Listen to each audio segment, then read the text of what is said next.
নমস্কার বন্ধুরা, আজকে চলে এলাম গৌতম বুদ্ধের খুব গুরুত্বপূর্ণ কিছু কথা আপনাদের সামনে তুলে ধরব।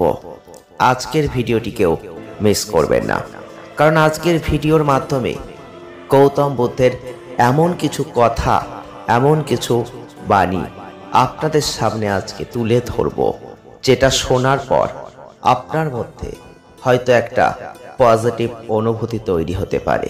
তাই যারা যারা জীবনে কোনো পজিটিভিটি আনতে চাইছেন, তাদের উদ্দেশ্যে বলবো আজকের ভিডিওটিকেও এড়িয়ে যাবেন না। আজকের ভিডিওটি যদি আপনি পুরোটা দেখেন, তাহলে আপনার মনে হয়তো একটু হলেও ইতিবাচক সঞ্চার হতে পারে। আপনারা দেখছেন BD teaching and motivation official YouTube channel. Gautam Buddha কে ছিলেন? আপনার মনে প্রশ্ন জাগছে। গৌতম বুদ্ধ কিভাবে তার ধর্মকে এগিয়ে নিয়ে গেছেন, কিভাবে তিনি এই ধর্মে দীক্ষিত হয়েছেন, কিভাবে তিনি জীবনকে চালিত করেছেন, এইগুলো জানার প্রয়োজন আছে। যদি এগুলো জানতে পারেন, তবে আপনার জীবনের মধ্যেও একটা পজিটিভিটি আসতে পারে। গৌতম বুদ্ধ ছিলেন প্রাচীন ভারতের এক ধর্মগুরু, এবং তার দ্বারা প্রচারিত ধর্ম, বিশ্বাস ও জীবন দর্শনকে বৌদ্ধ ধর্ম বলা হয়। খ্রিস্টপূর্ব ৬ষ্ঠ শতাব্দীতে এই গৌতম বুদ্ধের জন্ম হয়েছিল। তার মৃত্যুর পর তার অনুগামীরা তার জীবন কথা, শিক্ষাকে লিপিবদ্ধ করেছেন। তার শিক্ষাগুলো প্রথম দিকে মুখে মুখে প্রচলিত ছিল। বুদ্ধের মৃত্যুর প্রায় ৪০০ বছর পর এগুলি লিপিবদ্ধ করা হয়। গৌতম বুদ্ধের পিতা ছিলেন রাজা শুদ্ধোধন, আর মাতা ছিলেন মায়াদেবী। মায়াদেবী কপিলাবস্তু থেকে পিতার রাজ্যে যাবার পথে অধুনা নেপালের অন্তর্গত লুম্বিনী গ্রামে বুদ্ধের জন্ম দেন। তার জন্মের ৭ম দিনে মায়াদেবীর জীবনাবসান হয়। পরে তিনি বিমাতা গৌতমী কর্তৃক লালিত হন।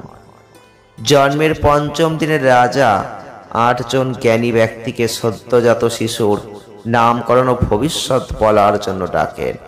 তার নাম দেওয়া হয় সিদ্ধার্থ। যে সিদ্ধি লাভ করেছে বা যার উদ্দেশ্য সফল হয়েছে। তাদের মধ্যে একজন বলেন, রাজকুমার একদিন সত্যের সন্ধানে বেরিয়ে যাবেন এবং বোধিপ্রাপ্ত হবেন। বুদ্ধের বিবাহ সম্বন্ধে দু ধরনের মত আছে। প্রথম মত অনুসারে ১৬ বছর বয়সে তিনি একটি প্রতিযোগিতায় তার স্ত্রীকে লাভ করেন, আর একটি মত অনুসারে ২৮ বছর বয়সে তাকে সংসারের প্রতি মনোযোগী করার জন্য তার পিতা মাতা তাকে রাজকন্যা যশোধরার সাথে বিবাহ দেন।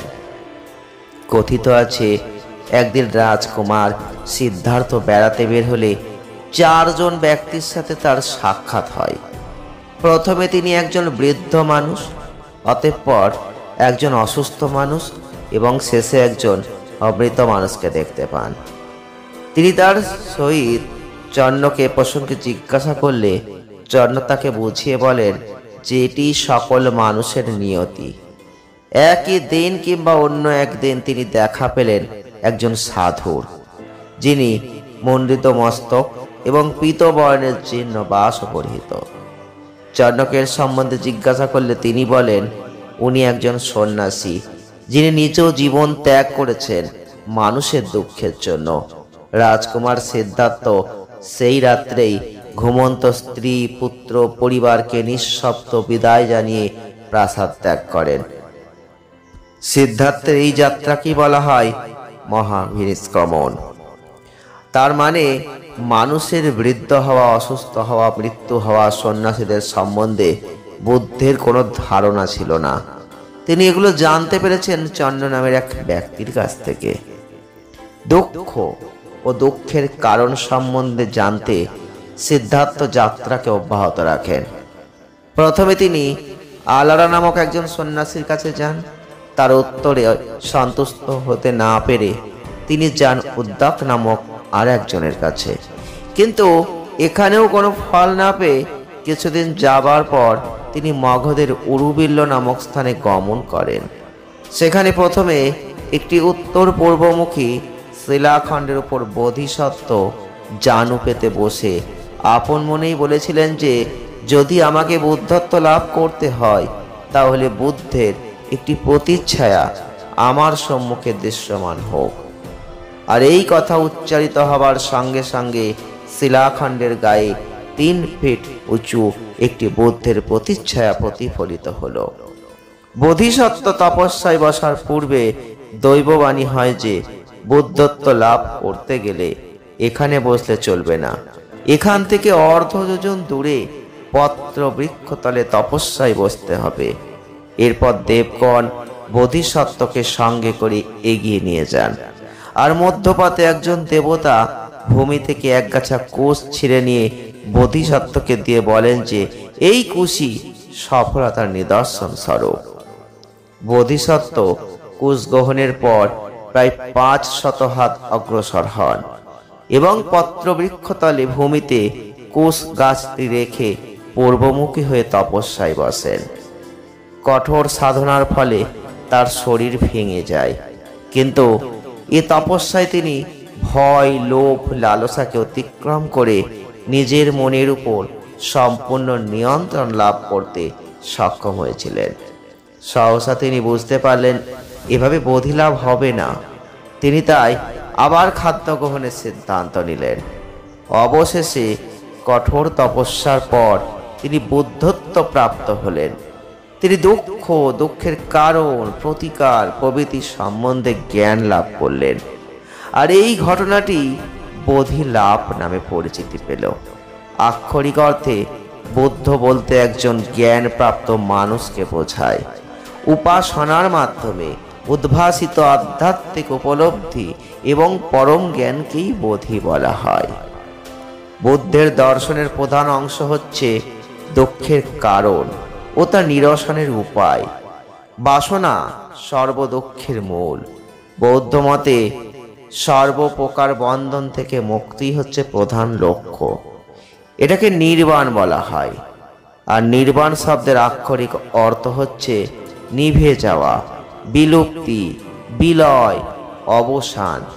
আর এই সম্বন্ধে বুদ্ধের 4টি উপদেশ, যা আর্য সত্য বা চতুরার্য সত্য নামেই পরিচিতি পায়।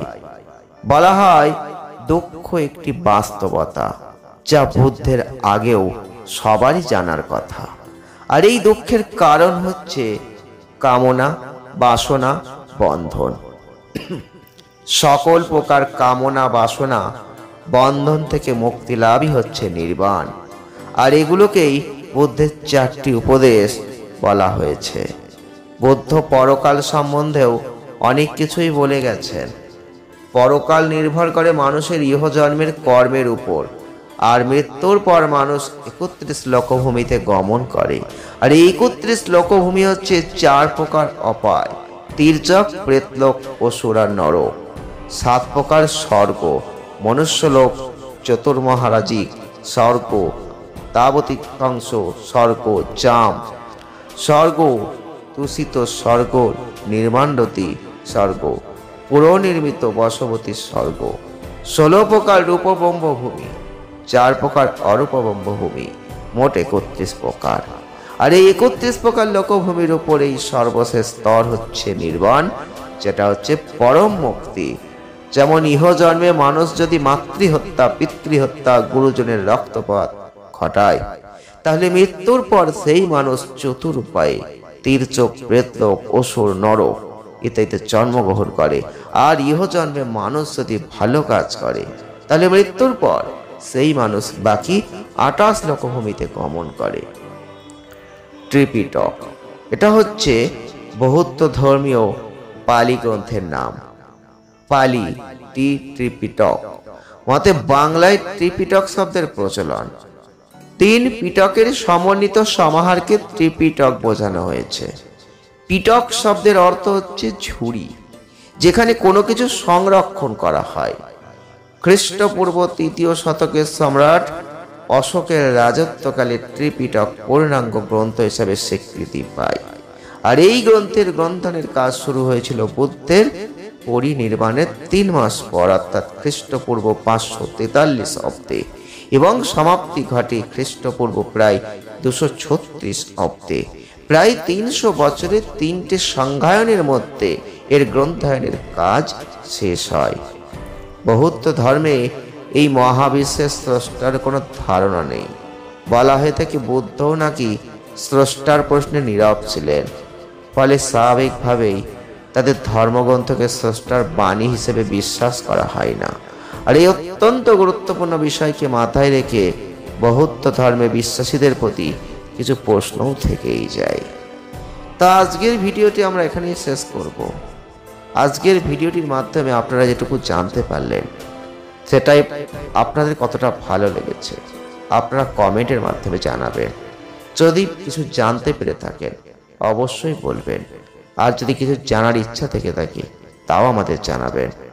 দেখা হচ্ছে নেক্সট ভিডিওর সঙ্গে থাকুন, ভালো থাকুন, সুস্থ থাকুন, আনন্দে থাকুন। ধন্যবাদ।